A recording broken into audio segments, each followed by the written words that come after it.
বন্ধুরা, প্রধানমন্ত্রী নরেন্দ্র মোদী গত 24শে মার্চ 2026-এ রাজ্যসভায় ভাষণ দিয়েছেন যে আবার লকডাউন আসতে পারে। কেন এই লকডাউন? লকডাউন কি 2020 লকডাউনের মতো নাকি অন্য কোনো ধরনের লকডাউন? আমরা পুরো ভিডিওতে সেটা জানবো। আর কেনই বা এই লকডাউন আসতে চলেছে? বন্ধুরা, আমরা জানি যে গত 3 সপ্তাহের অধিক হয়ে গেল ইরানের সঙ্গে ইসরায়েল ও আমেরিকার যুদ্ধ চলছে। এই যুদ্ধে আমাদের দেশে কি কি প্রভাব পড়ছে, আমাদের দেশে কি কি সংকট তৈরি হয়েছে, কিছুটা আমরা ইতিমধ্যে জেনে গেছি যে গ্যাস ও পেট্রোলের সংকট আমাদের দেশে একটা বড় মাত্রায় সৃষ্টি হয়েছে।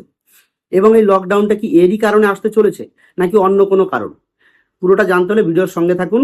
আমরা একে একে পুরোটাই বোঝানোর চেষ্টা করব।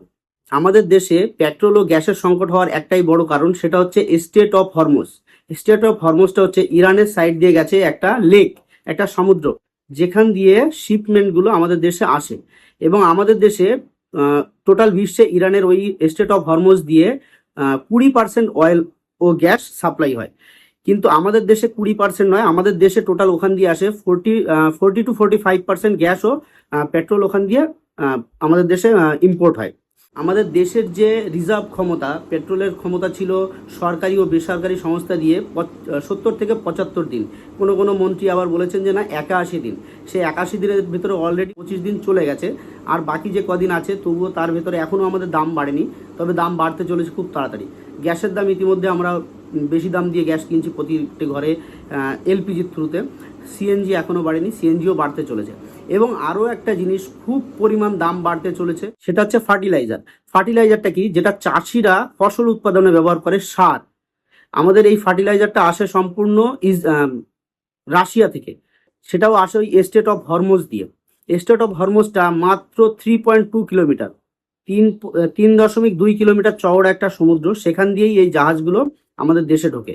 বাকি থাকলো লকডাউনের কথা। এই লকডাউনটা কেন বা কি কারণে হতে চলেছে? দেখুন, আমেরিকার রাষ্ট্রপতি ডোনাল্ড ট্রাম্প বলে দিয়েছেন যে 1 সপ্তাহ সিজফায়ার।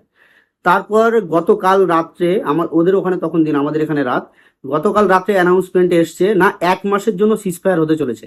1 মাসের জন্য সিজফায়ার যদিও হয়ে যায় এবং যুদ্ধ টোটালি বন্ধ হয়ে যায়, তারপরেও আমাদের দেশের যে সংকটটা, কারণ কাতারের যে পৃথিবীর সব থেকে বড় গ্যাস রিজার্ভ ব্যাংক যেটা, সেটাকে ধ্বংস করে দিয়েছে ইরান। যার কারণে আমাদের দেশে কি পৃথিবীর কোনো দেশের কাছে এত বড় গ্যাস রিজার্ভ ব্যাংক নেই যে নিজের দেশের সংকট মেটাতে পারবে।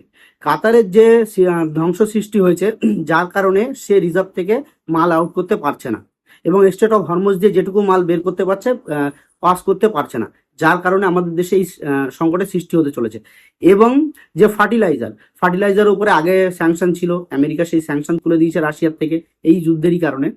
সেই ফার্টিলাইজারটাও আমাদের দেশে ঢুকতে পারছে না, যার কারণে একটা বড় ধরনের গ্লোবাল এনার্জি লকডাউনের সৃষ্টি হতে চলেছে। শুধু আমাদের দেশে নয়, গোটা বিশ্বে এটার প্রভাব পড়তে চলেছে। বন্ধুরা, এটা আমার প্রথম ভিডিও। যদি ভালো লাগে সবাই সাবস্ক্রাইব করে একটু পাশে থাকবেন, আর অবশ্যই ভিডিওটা লাইক করবেন আর কমেন্টস করে নিজের মতামতটা জানাবেন। ধন্যবাদ।